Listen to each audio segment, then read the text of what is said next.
Caros fiéis, o evangelho deste domingo de hoje, segundo domingo da quaresma, é tirado do evangelho segundo São Mateus.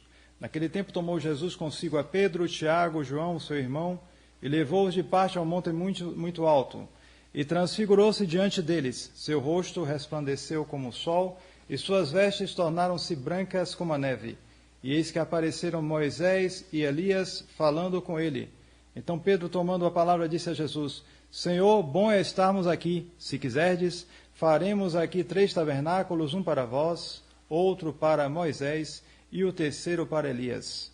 Ainda falava ele, quando a nuvem brilhante os envolveu, e da nuvem soou uma voz que dizia: Este é meu filho muito amado, nele pus toda a minha complacência, escutai-o.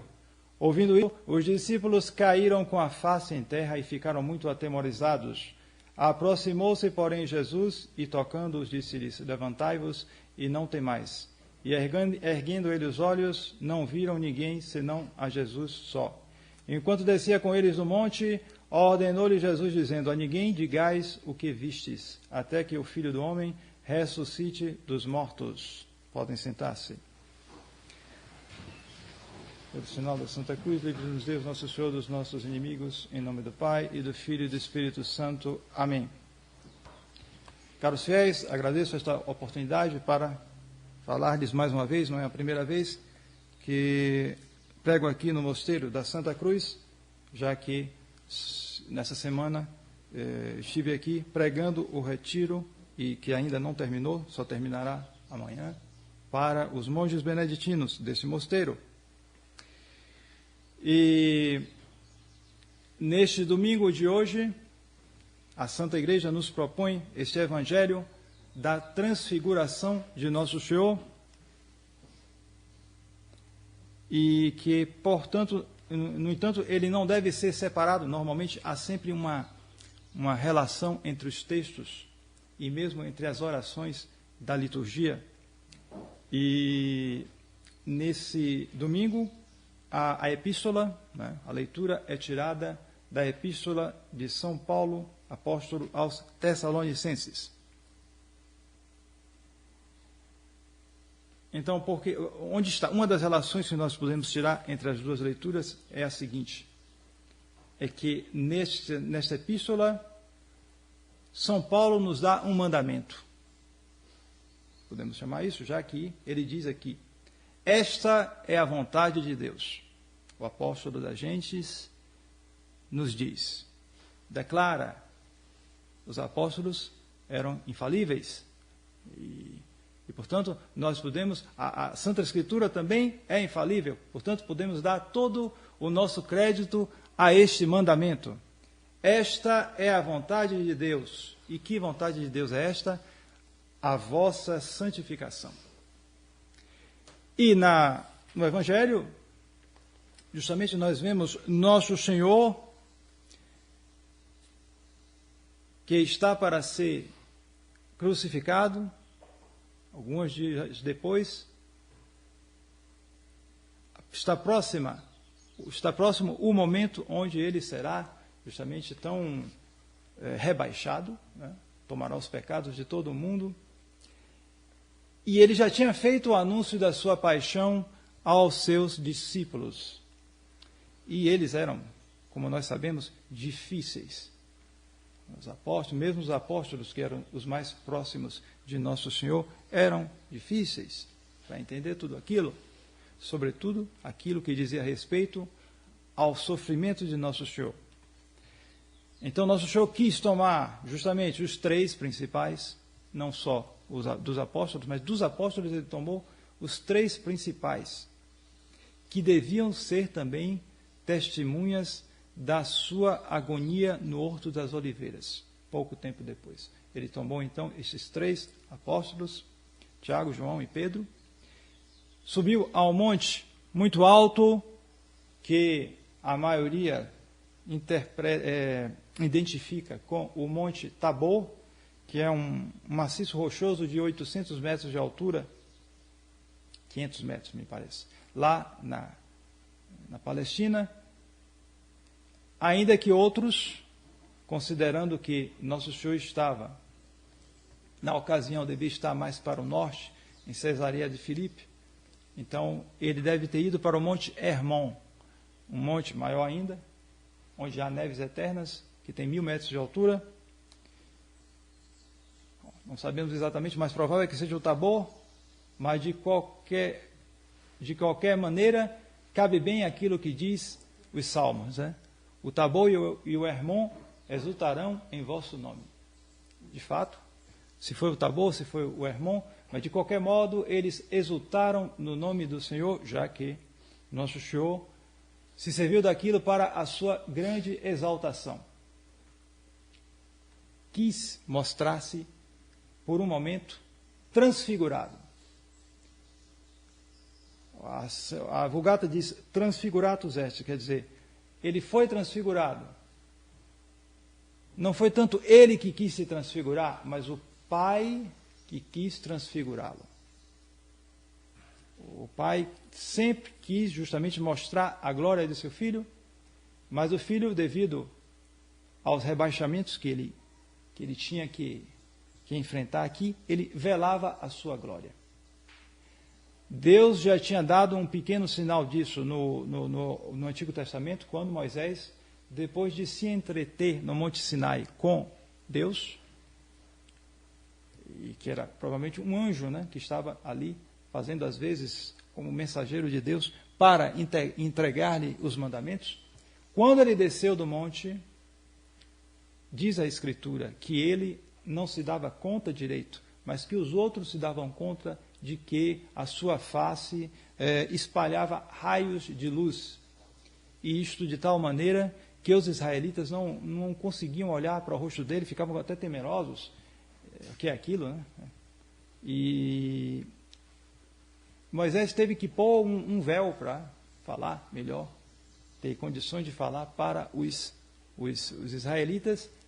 Tal era o esplendor de um ser humano, um simples ser humano, mas que tinha se entretido, tinha recebido coisas divinas. Esse esplendor passou para a carne de Moisés, para o corpo. Assim também, mais ainda, a alma de Nosso Senhor, que fluía continuamente da visão beatífica. Esta glória, esta bem-aventurança, redundava necessariamente no seu corpo. Porém, Nosso Senhor velava isto, justamente em consideração em nossa consideração, para ser um como nós, ser um ser humano entre nós, ser em tudo semelhante a nós, fora o pecado. Mesmo porque se ele fosse deixar o seu corpo no estado, digamos assim, normal, de um homem-deus, ninguém ia conseguir nem chegar perto. Se não chegavam perto de Moisés, mais ainda de nosso Senhor Jesus Cristo.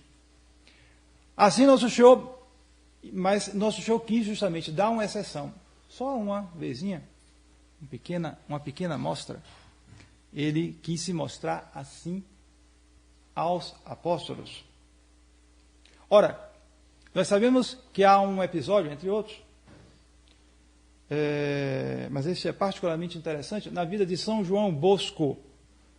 São João Bosco tinha uma mãe, Marguerita, que era uma pessoa de Deus.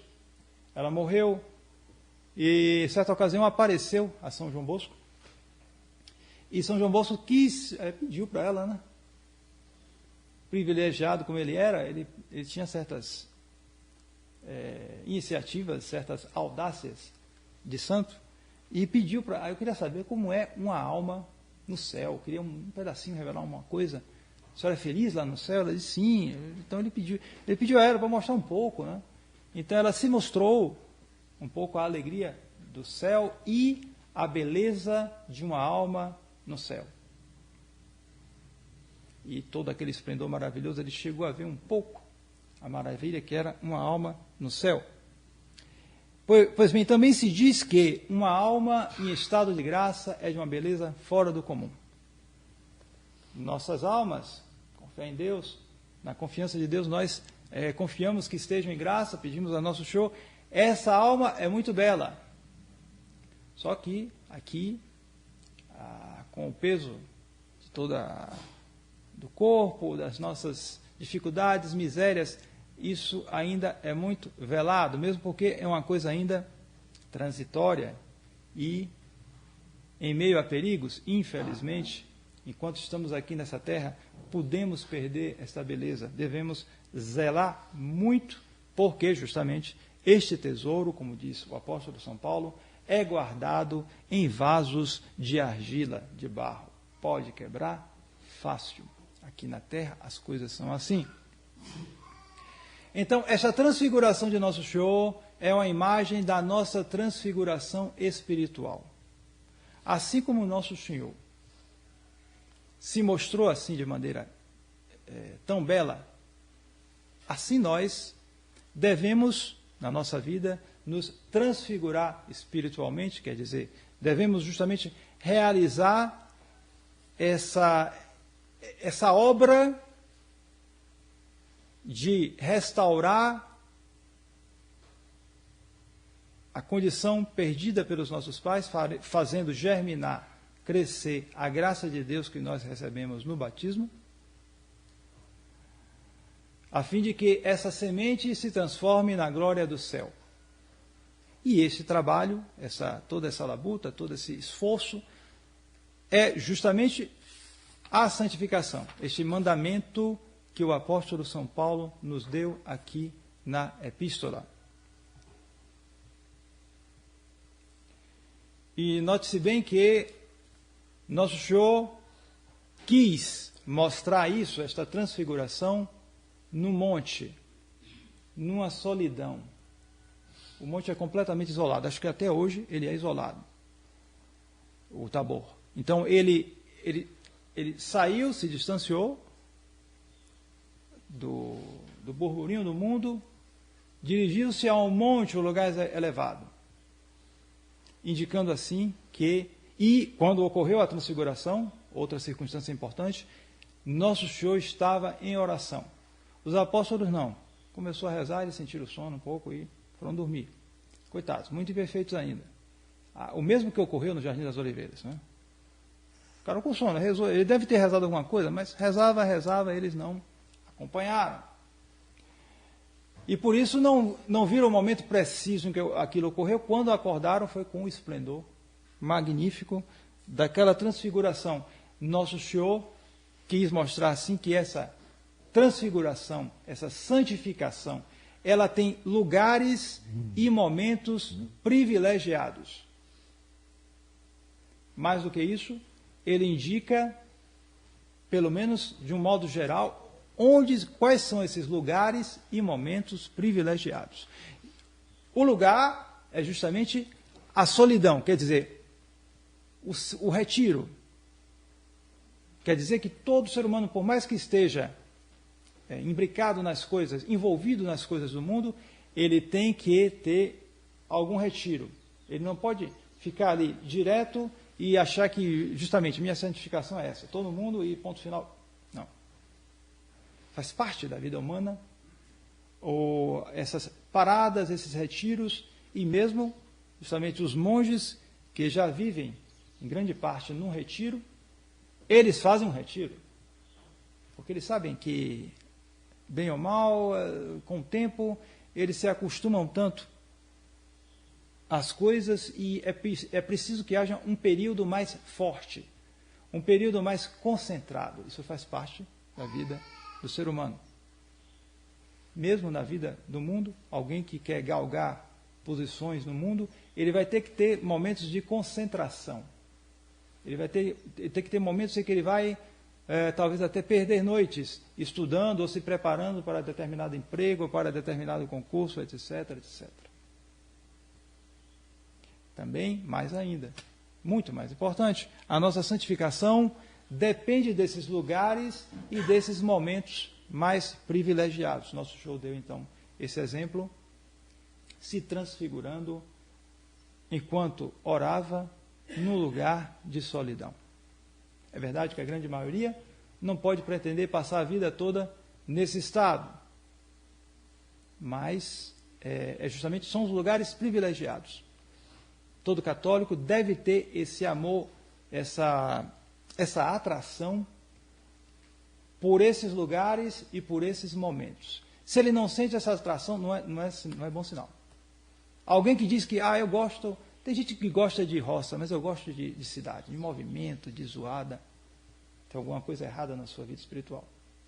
Mesmo que você tenha um temperamento muito expansivo, como se diz, você não está bem privilegiar ou mesmo dar exclusividade para essa agitação, sobretudo essa agitação do mundo moderno. Basta ver a civilização da Idade Média que privilegiava a vida no campo e onde as cidades eram pequenas. A metrópole é um fenômeno típico de decadência. E há um padre dominicano, americano, são pregadores, dizem as coisas assim, né? Frases de efeito, mas que tem utilidade. Ele dizia: cidade grande, metrópole, pecado mortal. Indicando assim, no mínimo, a facilidade em que as pessoas perdem sua alma nessas grandes aglomerações, né, onde a pessoa se dissolve ali como um número e onde justamente os movimentos de massa são tão comuns, as manipulações, o ir com os outros, são tão comuns. Pelo contrário, a civilização onde a igreja dava as regras, onde ela influenciava poderosamente, era uma civilização caracterizada pela vida rural, pela vida do campo, e como é necessário que haja também a cidade, havia aglomerações, sim, mas eram pequenas. E até hoje, quem foi na Europa, por exemplo, aqui também, embora menos, mas na Europa se nota isso. Se passa nas cidadezinhas menores e se vê uma galinha com seus pitinhos. É a impressão que eu tinha. Passava no monte, tinha uma belíssima igreja, bela igreja, às vezes menor, às vezes maior, e em torno dela, descendo assim, em volta, as casas menores, as casas dos habitantes. Eles se aglomeravam em torno daquela igreja ou daquele mosteiro, muitas vezes. E assim se formava a civilização dessa maneira. Hoje é bem o contrário, mas nós temos que procurar adaptar nossas vidas o máximo possível, e já é uma grande coisa quando uma pessoa quer isso. Porque o problema é que muitas vezes ele invoca motivos porque ele não pode fazer de vez em quando um retiro, ou porque ele não pode rezar muito, porque eu vivo na cidade, tudo é difícil. É verdade que a cidade dificulta, mas muitas vezes é porque ele não tem uma vontade decidida, porque ele tem já um apego àquelas coisas. Ele tem um apego, então ele dá um jeito, dá uma desculpa. Isso é muito comum no ser humano. O ser humano é um ser que se justifica, mesmo que sua justificação não seja verdadeira, mas ele sempre procura se justificar. Finalmente, outro ponto que eu quero aqui insistir neste Evangelho, é que nosso Senhor Jesus Cristo, na sua glória, transfigurado ali por alguns momentos, e ele não estava sozinho, ele tinha uma comitiva. E que comitiva? Moisés e Elias estavam ali, do lado dele. Moisés e Elias era todo o Antigo Testamento. Porque Moisés simbolizava a lei. Moisés foi aquele mesmo cujo rosto brilhava diante dos israelitas, de tal maneira que os israelitas não aguentavam nem olhar para o rosto dele. Foi aquele que recebeu a lei no Monte Sinai. E Elias foi o grande profeta de Israel, aquele que permaneceu fiel no meio de 400 infiéis, profetas de Baal. Ele permaneceu praticamente só no momento em que havia uma grande provação para Israel. Eles se entretinham com Nosso Senhor. Certamente os apóstolos devem ter visto aquela atitude de deferência daqueles dois grandes personagens tão venerados pelos israelitas, um do lado do Nosso Senhor, outros do outro lado, e conversando deferentemente, Nosso Senhor no meio, né? O mais importante. E sobre que conversavam? A Escritura diz, o Evangelho diz, sobre as últimas coisas que aconteceriam em Jerusalém. Ou seja, tudo o que Nosso Senhor deveria sofrer, sobretudo o sofrimento, que Nosso Senhor deveria passar. Todo aquele rebaixamento que Nosso Senhor deveria passar e que foi previsto no Antigo Testamento. Portanto, Nosso Senhor ali elevado naquele monte, teria que descer daquele monte, depois fazer outra subida, dessa vez a Jerusalém. E depois ele seria elevado, mas dessa vez, que elevação, meu Deus. Lá no Monte Gólgota, elevado na cruz, ensanguentado, maltratado, desprezado. Vejam que diferença. Ele ali elevado, com a visão beatífica, mas tinha que deixar aquilo ali para passar pela cruz e pelo sofrimento. E, portanto,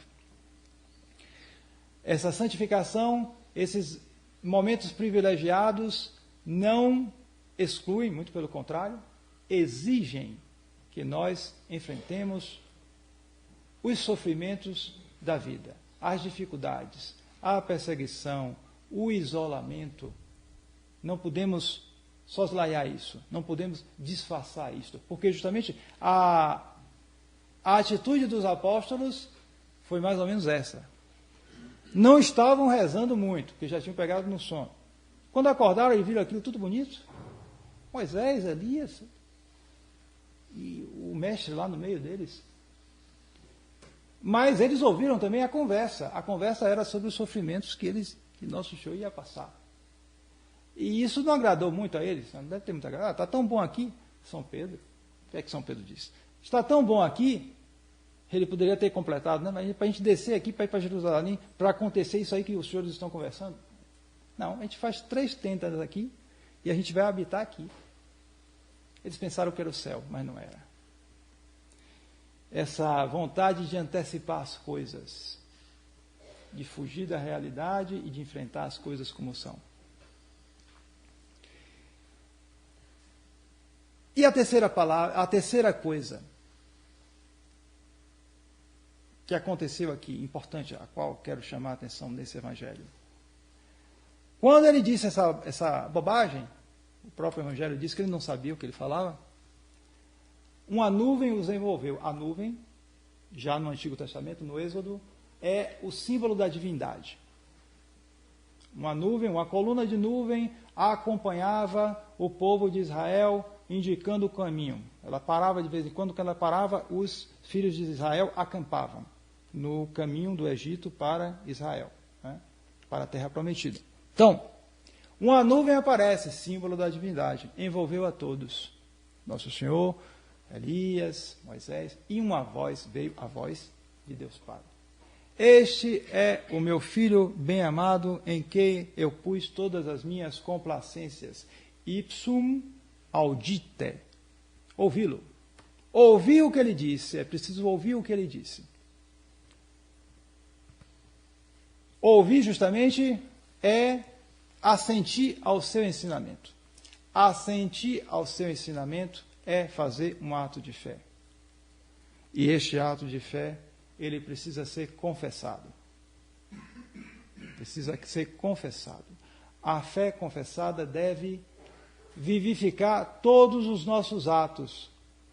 E ela é o princípio, a raiz e o princípio da nossa santificação. É o Concílio de Trento que diz. E, portanto, não devemos justamente fugir às situações que possam trazer situações de comodismo, de compromisso, e aceitar e enfrentar a situação de sempre confessar a fé a tempo e a contratempo. Seja qual for a dificuldade. Porque justamente o demônio, para nos perder, ele propõe tentações progressivas ou regressivas. Ele quer nos levar ao mal por pequenos passos. Ele sabe que de uma hora para outra é mais difícil. Então, por pequenos passos. Ele não nos propõe a apostasia, deixar a fé católica. Não, normalmente não é assim. Normalmente é por pequenos degraus. Vai se descendo aos poucos. Nossa resposta deve ser essa aqui. A vontade de Deus, a nossa santificação. Ipsum audite, ouvir o que nosso Senhor diz. Aceitar, aderir à verdadeira fé. Confessar a verdadeira fé. E não se furtar aos sacrifícios.